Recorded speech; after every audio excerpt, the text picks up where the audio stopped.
नंदुरबार शहरात श्रीराम नवमीच्या उत्सवानिमित्त आज रघुवंशी समाजाच्या वतीने भव्य शोभायात्रेचे आयोजन करण्यात आले। धार्मिक वातावरणात आणि मोठ्या उत्साहात पार पडलेल्या या शोभायात्रेला नागरिकांचा उत्स्फूर्त प्रतिसाद लाभला। शोभायात्रेची सुरुवात परदेशीपुरा येथील श्रीराम मंदिर येथून करण्यात आली। पारंपरिक वेशभूषा, ढोल ताशांच्या गजरात आणि जय श्रीरामच्या घोषणांनी संपूर्ण परिसर दुमदुमून गेला होता। मुख्य मार्गावरून मार्गक्रमण करत ही शोभायात्रा पुन्हा श्रीराम मंदिरात येऊन समाप्त झाली।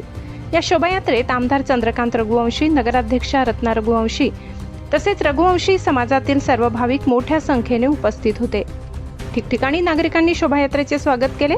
शोभायात्रेनंतर श्रीराम मंदिरात राम जन्मोत्सव साजरा करण्यात आला। यावेळी श्रीराम जन्माचा सोहळा भक्तिमय वातावरणात पार पडला। आरती, भजन आणि धार्मिक कार्यक्रमांनी संपूर्ण वातावरण भक्तिरसात न्हाऊन निघाले।